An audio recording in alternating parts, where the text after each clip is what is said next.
Hello, everybody. Back at it again. Austin from the Review Roundtable here with my usual guest, David Weiser, and also a new guest, Jacob Suggs. How you doing, Jacob? I'm doing pretty good. Thank you so much for having me, Austin. Absolutely. It's been a long time coming. We're all mutuals, and I've intended to have you on for a little bit now, and glad that we can finally have you on. Absolutely. Thank you so much again for having me. It means a lot. No problem. So we're doing two lists here today. We are doing our top 10 films of 2019, as well as our top 20 films of the decade lists. So first of all, we're going to start with each of our honorable mentions for the top 10 films of 2019. So in no particular order, I'll just rattle off mine first. Some of the films that couldn't quite crack the top 10, but I really enjoyed were Rocket Man, Us, The Lighthouse, Spider-Man Far From Home, Ford v. Ferrari, Midsommar, Little Women, and Star Wars The Rise of Skywalker. So, David, what are your honorable mentions for 2019? These are my honorable mentions in alphabetical order because that's how I posted on my blog, and that's what I'm using as reference. A Vigilante, Ad Astra, Avengers Endgame, El Camino, a Breaking Bad movie, The Farewell, John Wick Chapter 3, Parabellum, Joker, Ready or Not, Toy Story 4, and Us. All right, and Jacob, your honorable mentions? Okay, so in no particular order, because I'm not cool enough to have my alphabetical order like David. Same. Mine are Guava Island, Rocket Man, Toy Story 4, Scary Stories to Tell in the Dark, Arctic, Shazam, Ready or Not, and The Beach Bum. Oh, I still haven't seen The Beach Bum. That's another one I needed to see. I hated The Beach Bum. Oh, no! It's like your lowest of the year on Letterboxd, isn't it, David? Yeah. I saw it at the best possible time. I liked Cats more than The Beach Bum. Oh, no. What? You don't mean that, David. You're breaking my heart. Unironically, sorry. God damn. Well, natural segue back to our top 10 films of 2019 list. So we can each go a little bit more in depth on these. I just kind of wanted to mention the honorable mentions just for time's sake. But starting, we're each going to go from our 10 to number 6 pick. We'll each do that. We'll circle back around and then do our 5 to number 1. So my number 10 of the year is actually the one I just saw most recently. That's Jojo Rabbit.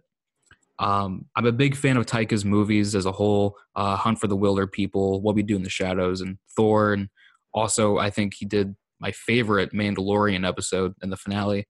But Jojo Rabbit, I think he does a great job of taking this really serious subject matter of, Adolf Hitler, World War II, and he satirizes it in a really funny way, but without the comedy overshadowing the more important, more nuanced, dramatic stuff. I was actually pretty caught off guard by how dramatic and emotional this movie was, and no spoilers, but there is a scene towards the end of the third act that almost made me cry. There's a certain revelation that just really hit me. It's a really nuanced movie. It's really funny. He's hilarious as Adolf, but Roman Griffin Davis gives my favorite child performance from 2019. He is outstanding as Jojo in the movie. So I highly recommend Jojo Rabbit. So that's my number 10. Moving to my number 9 is Rian Johnson's Knives Out. This is one of my favorite murder mysteries in recent memory. It's got a witty script, an amazing cast. Daniel Craig with this amazing Southern accent. I could watch a whole trilogy of it. And it sounds like they're making a sequel, which I'm very excited for because I'm a big Ryan fan. I'm a big Daniel Craig fan as well. It's very clever. It's very funny. And it has one of my favorite final shots of any movie this year. If you see that, you know what I mean. Great movie. So moving into my number 8 is one that I think is really underrated. I think not enough people saw it in the theater, and I don't think it got the love it deserved, and that's Dr. Sleep. It's the 40 years later sequel to, about 40 years later sequel to The Shining. And Ewan McGregor is just a powerhouse in this movie. I think he gives one of his better performances ever.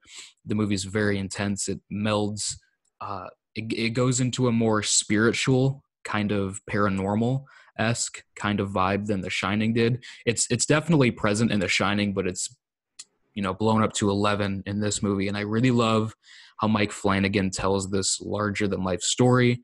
And, the third act kind of going back to the roots of, the Stanley Hotel. This was one of the most thrilling movies I saw this year, and I really loved it. So going to my number 7 pick is a movie I saw 5 times in theaters this year, and I still love it to this day. It's Avengers Endgame. I think Avengers Endgame was about as good as a finale to these last 20 plus Marvel movies that you possibly could have done. I think it offers a pretty satisfying conclusion to all of these characters' arcs, from Tony to Cap to all of these characters. And even rewatching it, I've seen it like 7 times, and I'm still consistently entertained throughout its 3-hour runtime. I think the 3 hours were warranted, and it flies. It just moves. It's a really well-paced movie, and I think it's one of the best Marvel movies for sure. So going into my number 6 spot is also a movie that I just adore, and that is Booksmart. Olivia Wilde gives one of my favorite movies of the year. I love her direction. I love the humor and the chemistry between Beanie Feldstein and Caitlin Dever. They're just amazing in this movie. So is Billy Lord. Billy Lord is hysterical in a supporting role in this movie. It's also just a movie that I think a lot of people can relate to. It's this high school drama, but it's not surface level. It's really deep. You care about the core friendships. It feels very in tune with our climate in 2020. It feels like it can appeal to definitely women of all ages, especially young. But I think anybody that's kind of in high school, college, I think that's probably where it's going to be most impactful. It's super funny. It's one of the funniest movies I saw this year, but it's also one of the most heartfelt. And you definitely should not miss Booksmart. So David, take us through your 10 through 6 picks of the year. Okay, so for number 10, I have Once Upon a Time in Hollywood. I think this is Tarantino's most mature movie. It's very different from anything else that he's done. It's kind of docile and a nostalgic love letter to that bygone area of Hollywood. And it's really laid back and casual. I just really love the vibe of it. And it really captures the atmosphere of 1969 Los Angeles perfectly. And then just like the cast across the board, like so many A-listers. You have Leonardo DiCaprio, Brad Pitt, Margot Robbie, there's more. And then like Julia Butters she is hysterical, and she practically steals a scene opposite DiCaprio, and it's just incredible. And then the third act, and that's probably one of the most entertaining third acts of the year. So yeah, I really, really love this movie. Number 9, I have Knives Out. We have the same number 9, Yeah. Austin. I said that Rian Johnson's done it again. He's one of my favorite writing directors working today. Preach. And I love his ode to the work of Agatha Christie. It's a really gripping original murder mystery with a razor sharp screenplay and an incredible all-star cast. And so I really enjoyed the heck out of this movie for a lot of the reasons you've already specified. The donut hole monologue will remain one of the greatest monologues of the year, possibly ever. Side note, when it comes to the Oscars, I really hope that they play that scene when the nominations for Best Original Screenplay come up. I hope they just show Daniel Craig's donut monologue because it's fucking hysterical. That would be lovely. And then even though I was familiar with Ana de Armas from, say, Blade Runner 2049 and like other movies that she's done, like War Dogs and like other, I was familiar with her earlier work, and I thought she was exceptional in like Blade Runner in particular. The performance she gave here is just unreal, and I think she really gave a very multifaceted, nuanced performance of this very compassionate caretaker, but there's like so many angles to it And then, of course, like as you were saying, Daniel Craig's Southern accent, that's riot. And then just like the whole family, it's the Thrombies, it's really entertaining murder mystery. Um, uh, it's really solidified my love for Rian Johnson's work. Number 8, I have How to Train Your Dragon: The Hidden World. This is my favorite animated film of the year, and I think it is one of the best endings to a trilogy. I think it really brings things full circle. It sticks the landing. It's really emotional. It's gorgeous to look at, and it's just a fun, high-flying adventure as well. It like really ties that trilogy together very well, and it solidifies it as one of my favorite trilogies ever made. Number 7, I have Jojo Rabbit, which Austin also listed on his list. I'm hit or miss with Taika Waititi. I'm not a big fan of Thor Ragnarok, but I really love Hunt for the Wilder People. I was skeptical about what he would do with The Mandalorian, but I wound up really loving his finale, a few things aside. But I felt like this movie is the best thing he's done, in my opinion. I think, as you were saying, the tonal balance that he found here is so mature, and I was bewildered that the same person that made Thor Ragnarok, a movie that I feel its biggest issue is the tonal balance, that he turned around and made this that's so mature. It's hilarious, but it's also very emotional and hard-hitting, and it deals with such serious subject matter with like World War II, Nazis, and like that could have gone wrong in so many ways, but he pulled it off. And I'm very impressed by that. As you said, Roman Griffin Davis is a revelation, and I'd like to throw a shout out for Archie Yates as well. He is so funny in this movie. He's hysterical. He's so good. And then Thomasin McKenzie's amazing in it. Scarlett Johansson's amazing in it. Sam Rockwell is, I think his performance kind of underrated here. He's fucking hysterical. Yeah, he's not only funny, but like he's a very serves as a nice kind of mentor to JoJo. Mm-hmm. And like there's kind of this as JoJo's kind of like admiring him, like he's kind of doing a lot to protect JoJo. Like as you see, you'll notice it a lot more, especially on like repeat viewing. But yeah, I really love Jojo Rabbit, and I think it's a great satire. And for all the reasons you already mentioned, and then the things I just said. And so number 6, I have Martin Scorsese's 3.5-hour long epic, The Irishman. And so I think this movie, going into this, I was very nervous about the 3.5-hour runtime because I thought that seems like an obscene amount of time. I don't know if it's going to feel warranted, but the 3.5 hours flew by, especially. So the first time I saw it, I drove to a theater because I wanted to see it in a theater. I didn't want to watch it on a TV or on my laptop or anything like that through Netflix. I really wanted to seek it out in a theater, so I did, and I was very lucky to. And by the time it was over, I didn't feel like 3.5 hours had gone by because Thelma Schumacher's editing, I mean, she is just a god tier editor in general. And her work here is exceptional. And then the cast, I mean, you have De Niro, Pacino, and Pesci. All three, De Niro and Pesci have had some collaborations, but three have never been in a movie together, much less a Martin Scorsese movie together. And they're all incredible in very different ways. They have very different performances. De Niro's more understated. Pacino's very out there. And then Pesci's also a little... he's very he has an internalized performance as well. But yeah, I really love this movie. I think it's very solemn, and it's really contemplative for a mobster movie.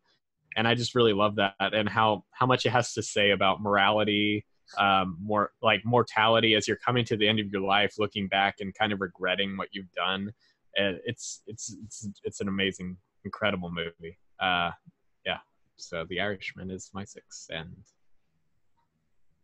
yeah. All right, Jacob.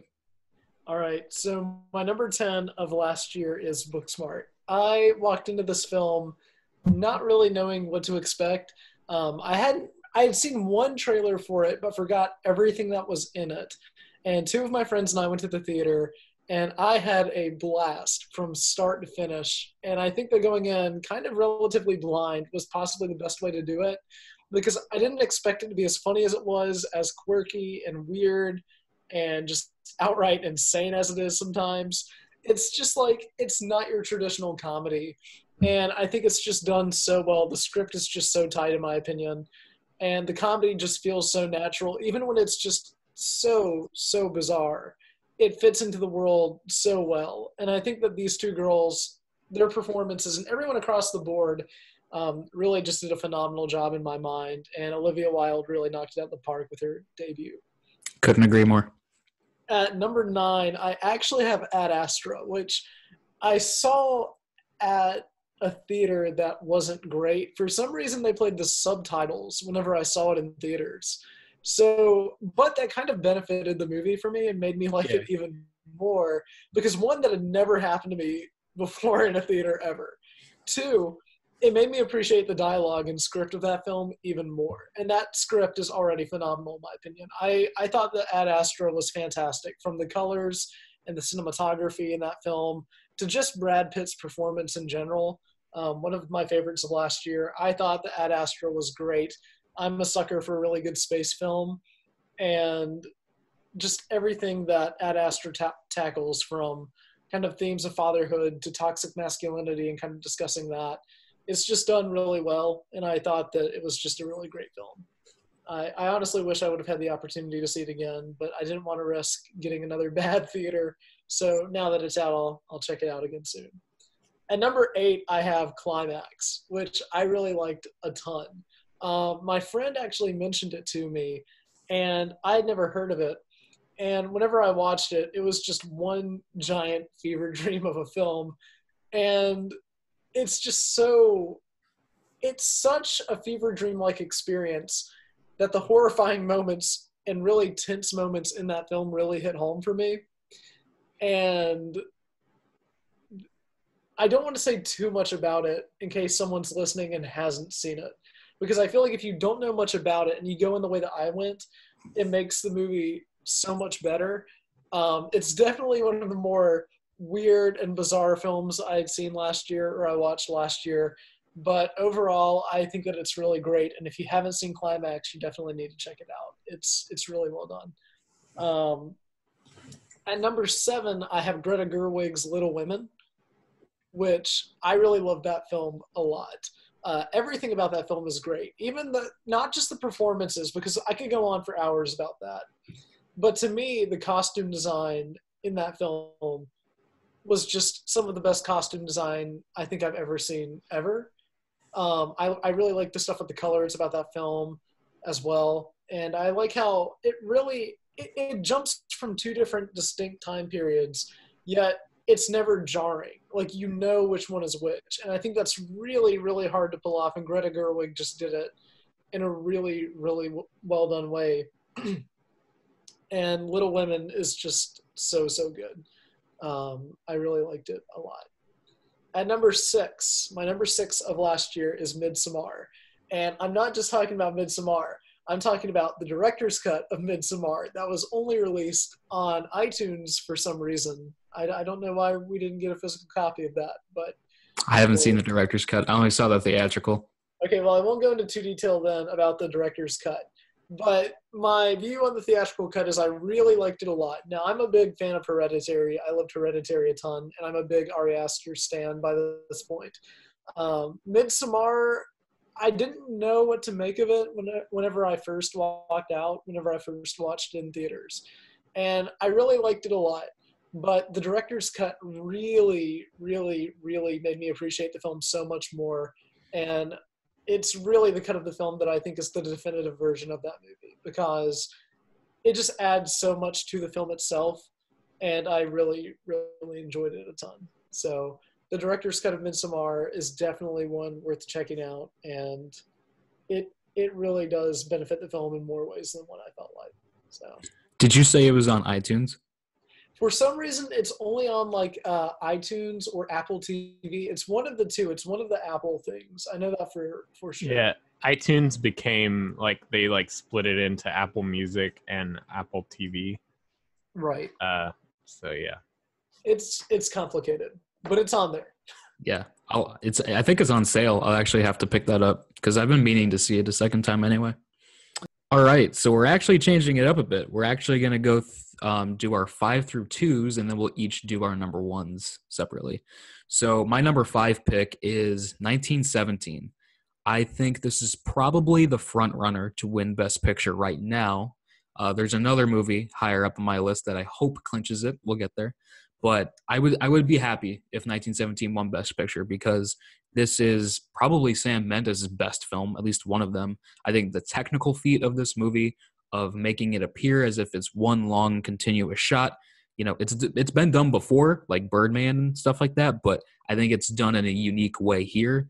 Roger Deakins is an absolute god among us. He is probably the best living cinematographer. And the way that this movie takes you through the trenches, through these small towns, and through all these different environments, through incredible production design, some of the best production design I've maybe ever seen. There's not a second of this movie that doesn't look and feel convincing. Also, fantastic performances, especially from George McKay, who more ways than one carries this movie. The emotional payoff of this movie, there's a scene in the third act that involves some explosions, just to put it that way, that is just insane. And once you learn the story behind that, how he falls a couple of times, and how that wasn't planned at all, and how he kept on getting up and running because they knew that this was the one shot that they had. Just the dedication into this movie, in an amazing score from Thomas Newman. This is just one of the best films from 2019 for sure, and it's a definite must-see. So going into my number 4 pick is a movie that got no love from the Oscars in any category, and I'm a little salty about it, and that's Uncut Gems. The Safdie brothers deliver a true knockout of a movie.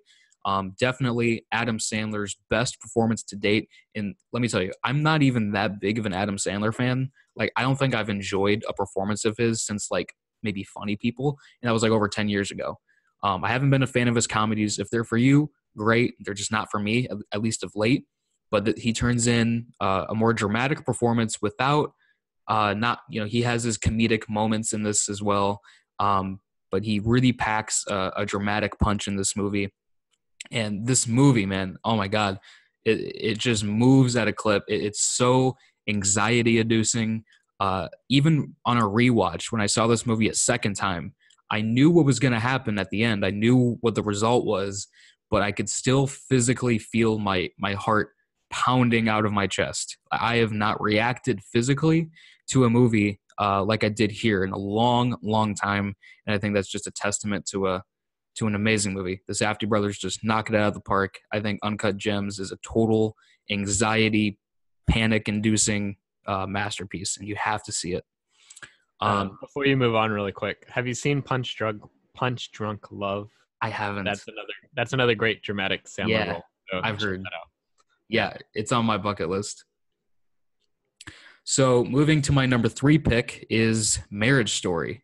I have to say, Marriage Story is probably one of the most authentic and realistic, at least from an acting perspective, films I've maybe ever seen. Adam Driver and Scarlett Johansson give just the best performances of their career. Every moment is just so, I shouldn't say every moment, but the way the film builds, there's this tension of, this couple that are on the verge of a divorce. And just kind of learning about the legality aspect of it, the behind the scenes stuff of how a divorce, like how you go about it is, it's just really fascinating, but it's done in a nuanced way. You have an amazing supporting cast from Laura Dern, Ray Liotta, and others. And it's an amazing cast, but again, it just builds and builds to this amazing last half hour. I know it's probably the defining scene of the film, but this argument scene between Adam Driver and Scarlett Johansson, that entire sequence, out of context, I think it has a different context when you watch it by itself, but assuming, the hour and a half that leads up to it, it really packs a punch. And it is some of the best, most emotionally infecting acting I've ever, ever seen.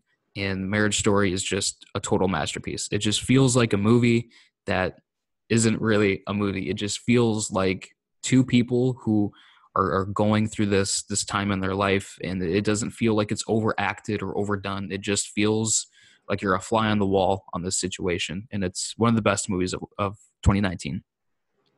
So that brings me to my number 2 pick. I really debated on this one because these movies are almost neck and neck for me. My next two, but my number 2 pick is Once Upon a Time in Hollywood. I'm definitely a huge Tarantino fan, and I know David mentioned this movie a little bit earlier, how he said it was Tarantino's most mature movie to date, and I can't agree more with that. I think he really tones down on some of his more violent tendencies. For the most part, he has a lot more restraint. I think the movies that he's been making up to this point uh, have kind of prepared him for this movie, because I feel like this is the movie he's always really been destined to make. 1969 Hollywood. He did. It's just amazing production design. The way that they shut down Hollywood Boulevard, like 5 blocks worth of shops and businesses were shut down or remodeled to look as authentic as possible. A huge sweeping production like this just does not happen in 2019. In 2020, it doesn't happen. But Tarantino was able to make it happen. Obviously, some of the best performances of last year. I think Leonardo DiCaprio gives maybe his best performance yet. I think the way he taps into this broken man, this man that's at a crossroads in his career, I think he gives a lot of humor, but also a lot of heart in his portrayal. And Brad Pitt as Cliff Booth gives the coolest performance from 2019. I think he's definitely a lock to win Best Supporting Actor at the Oscars, and that's well deserved because, yeah, there's no way you're not going to be talking about Brad Pitt's performance in this movie. In the last half hour, last 20 minutes or so are fucking insane, and I absolutely love how this movie ends. It ends in a fairy tale-esque way, a slightly different version of what actually went down. Obviously, I won't go into spoilers, but yeah, the last 20 minutes of this movie are phenomenal, and this is my second favorite movie of the year and my second favorite Tarantino movie overall. So, David, bring us through your number 5 through number 2 picks.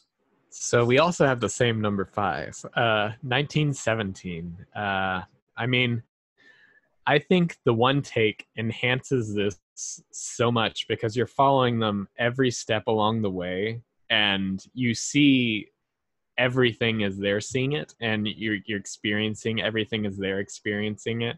And every technical aspect of this production is masterful. Like it's so well executed across the board, and just like thinking about how much planning had to go into this and how much of a coordinated effort this is. Like this is like the epitome of filmmaking, and how much of a collaborative endeavor it is, and how much like how you just have to persevere and like keep going and all, and it's just like teamwork, everyone come together. But yeah, it's a war film that's explosive, it's immersive, and it's also very intimate, and it is very it's very different from a lot of the I don't want to say the genre because I don't know if war is technically a genre, but a lot of other war films, like there's no war film quite like this, and Sam Mendes made something very special that I think is going to be remembered very fondly in the years to come. So for my number 4, break out your pitchforks, people, because I've got Star Wars: The Rise of Skywalker. God bless you, David Weiser. God bless you. Everyone that knows me knows I adore this franchise so much, and it's an imperfect finale, but I love it regardless. There's just so much about it in relation to the saga as a whole that I think it ties in. I mentioned this in our Rise of Skywalker discussion, and I tweeted it out. It ties in the approaches of all three trilogies in a way. It's like as operatic as Revenge of the Sith. It has the adventurous spirit of the original trilogy, and it's like very mythic, like The Last Jedi also. And there are certain creative decisions I don't entirely agree with, but I've kind of come to terms with them because I don't have any ownership of this story. It's not my story to tell. There are things I wish had gone differently, but I'm okay with it going the way it did. And I've reconciled with a lot of that. And as of now, I've seen it 8 times. I'm shooting for 9 for episode 9. And this ending is just really fulfilling and special to me. It's very satisfying.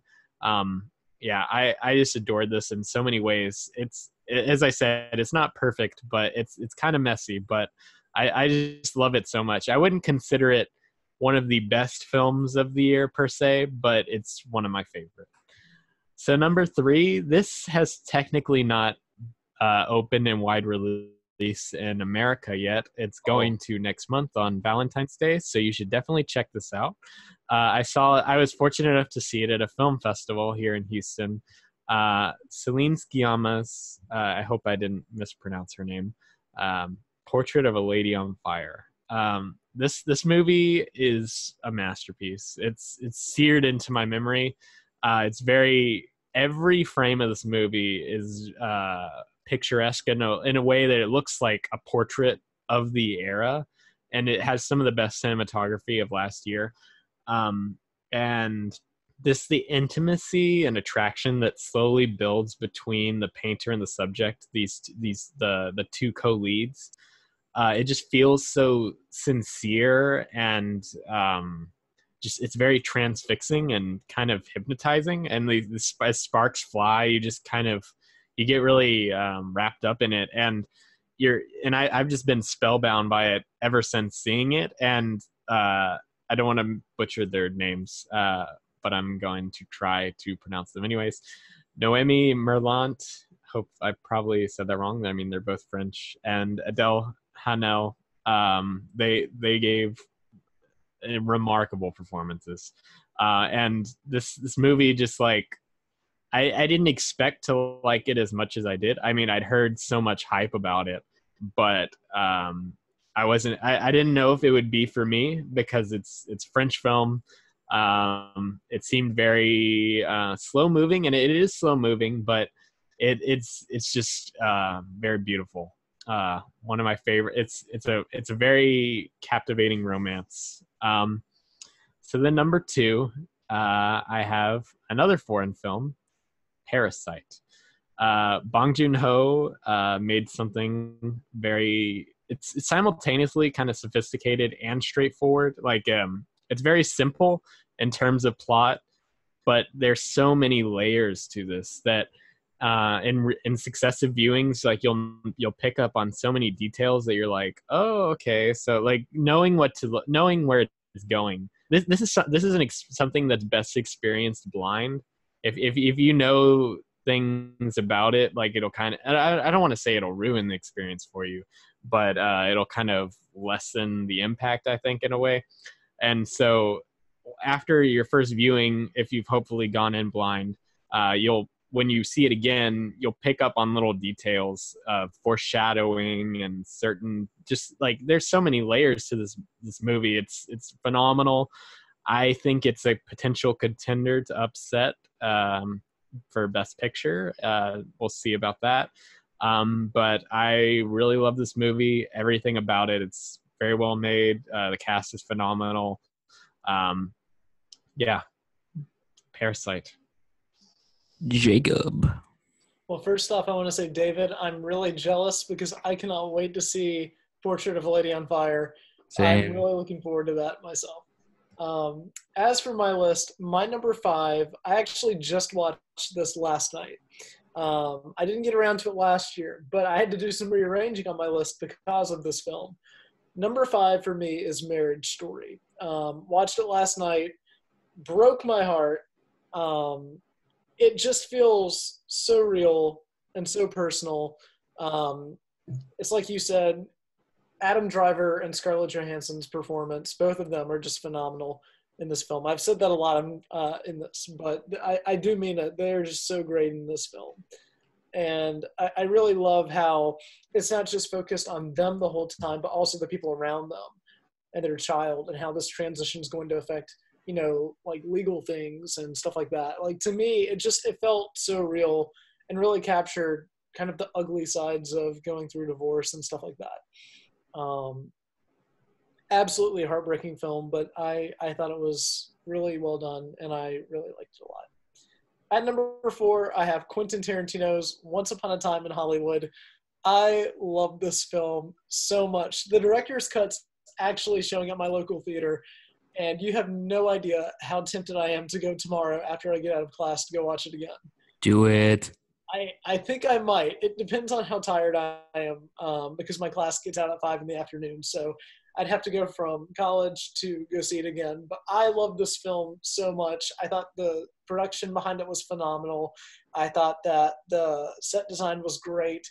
I thought that all of the performances were just outright amazing. And I think that the score is so much fun. I love the playlist on Spotify and on Apple Music that Quentin Tarantino crafted that makes it feel like you're listening to a radio.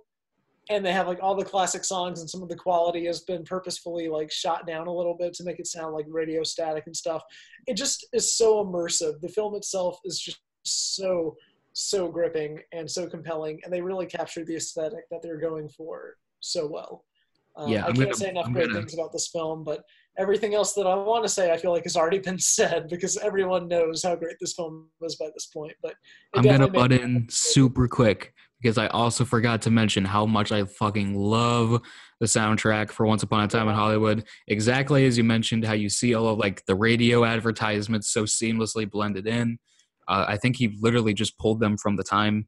But yeah, it also has one of my favorite needle drops of the decade with You Keep Me Hanging On by Vanilla Fudge, which is the scene in the house with Brad Pitt and you know who. So yeah, amazing soundtrack.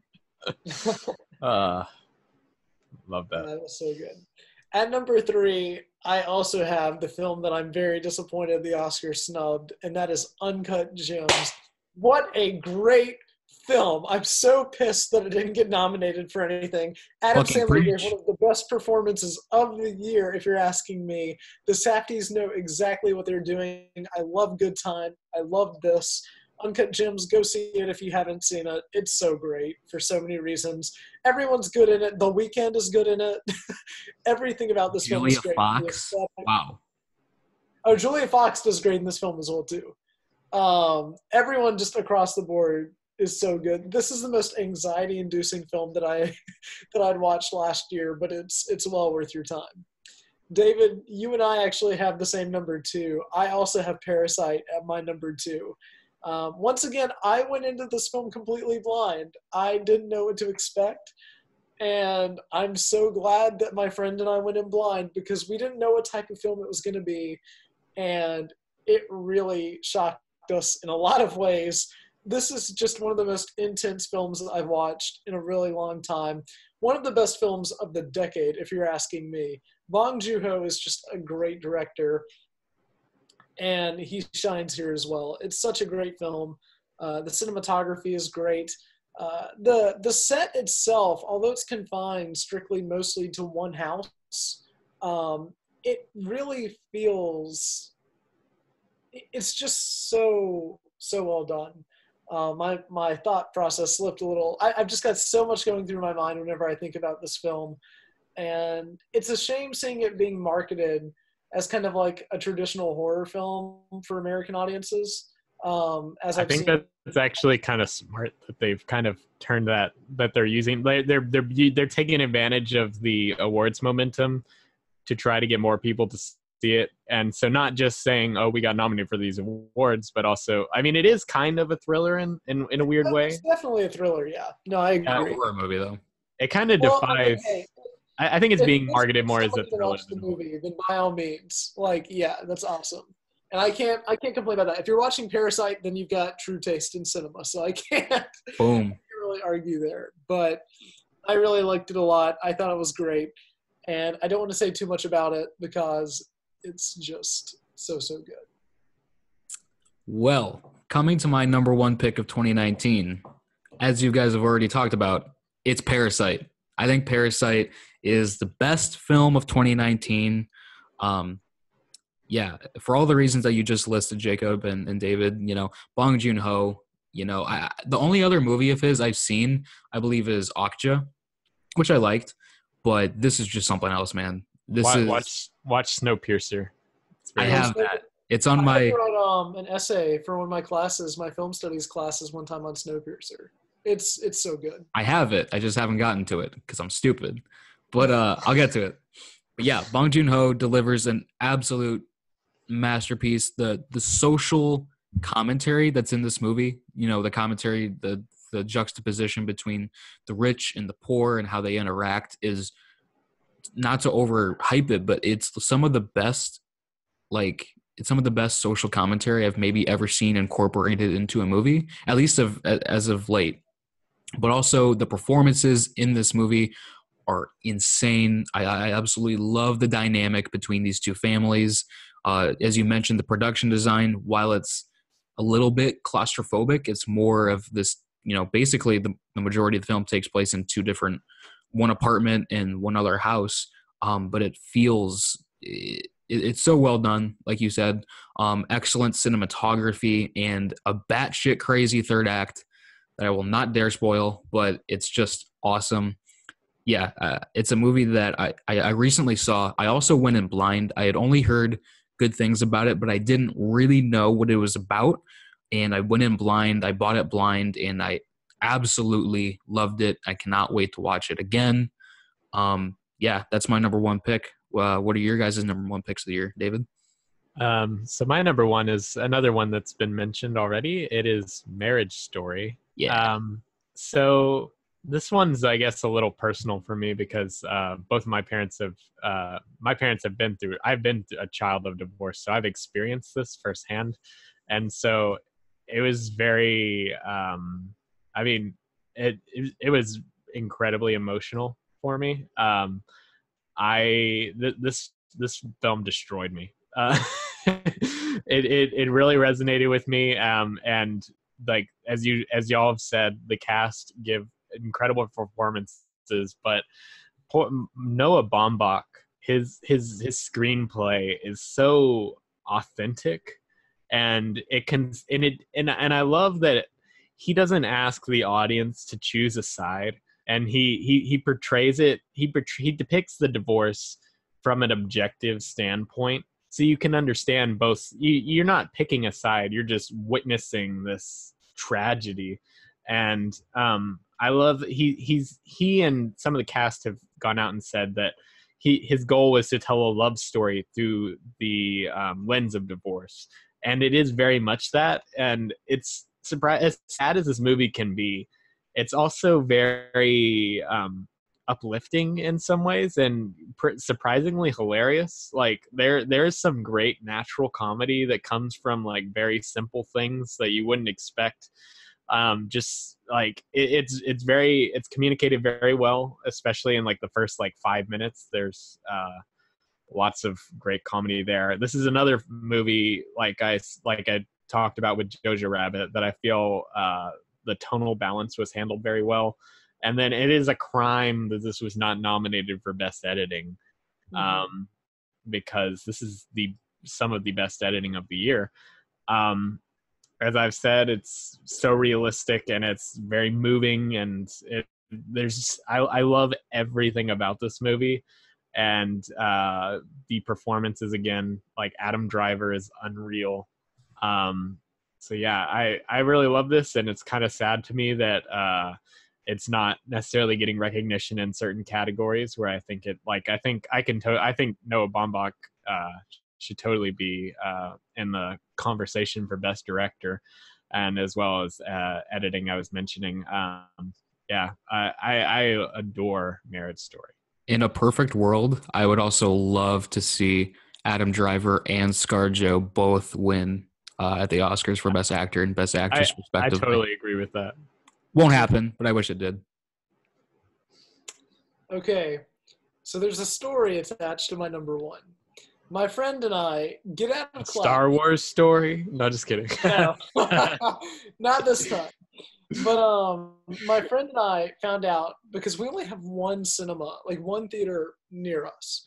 I live in a very small city, not many theaters. So our one theater, this was my most anticipated film of 2019, and it was my friend's as well. So we both really wanted to see it, but of course our local theater didn't get it. So we drive an hour and 45 minutes out of our way because my friend texted me on a Thursday night and said, dude, this theater is showing it. I'll drive. Let's go tomorrow. Just meet at my house whenever we get out of class. We'll drive there, go see it. We'll eat food. It'll be a good day. And I'm like, yeah, let's do it. So we drive an hour and 45 minutes out of our way to go see this film. And we have some time to kill because we wanted to wait until it was dark to watch it. So we were like, hey, let's go see Zombieland 2. We're waiting on Zombieland 2 to start. And we discover that the theater that we were going to see The Lighthouse at, which is my number one of the year, has pulled The Lighthouse from its schedule because they did it last minute because they figured that nobody's gonna want to come and see it. So they pulled it like the day of. And so my friend and I were sitting in Zombieland 2 just thinking to ourselves how we drove an hour and 45 minutes out of our way to see a movie that was showing back at home. No. I finally got around to watching The Lighthouse, and you know what? I wasn't disappointed in the slightest. The Lighthouse is a wild, ambiguous, and outright bizarre descent into madness that only director Robert Eggers could pull off and deliver with such perfection. The cinematography and even the sound design are some of the best that I've seen all year, and both of the performances from Willem Dafoe and Robert Pattinson are just both outright incredible. They deliver such compelling performances in this film, and the script itself is just so tight. And I know I said it about another film earlier. I can't remember which one. I believe it was Climax. But this film is also an outright fever dream of a film in the best possible way.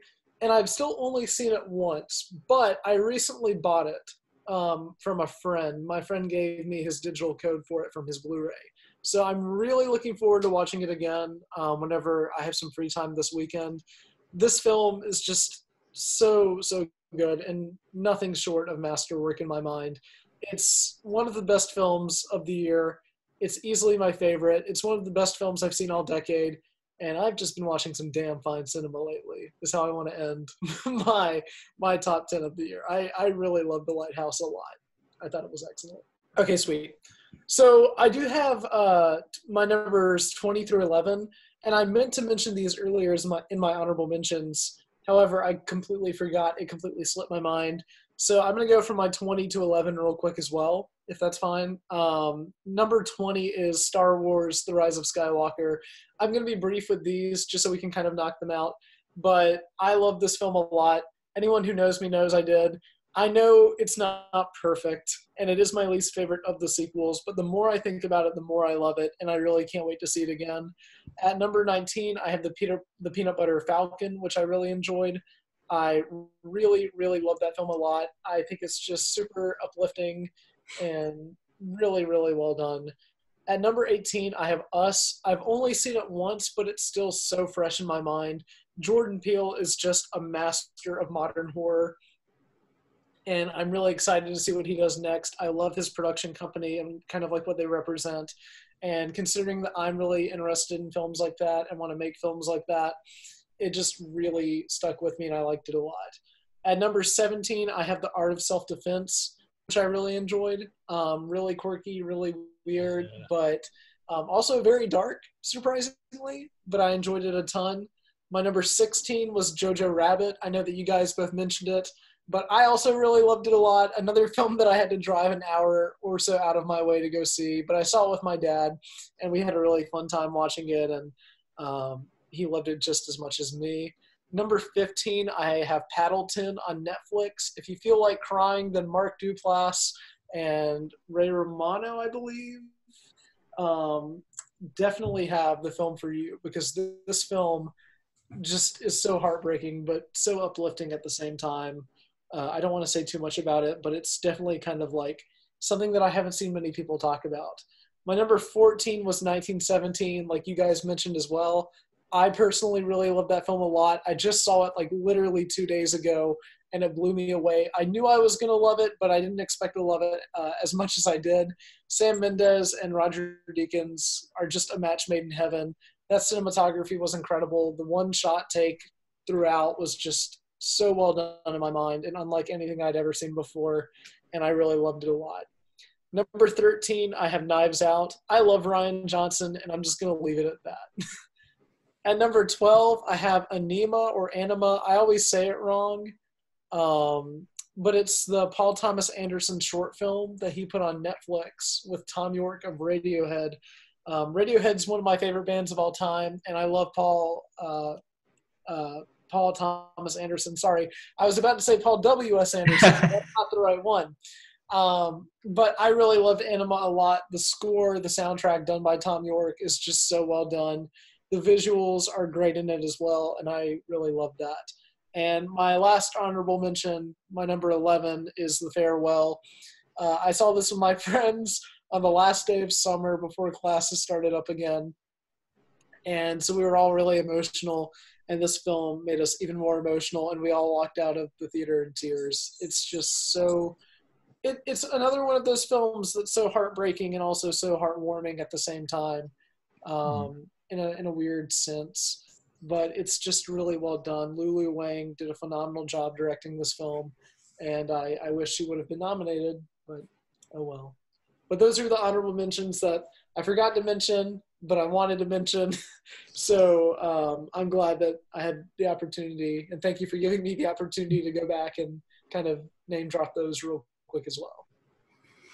Yeah, kind of wrapping this podcast up here.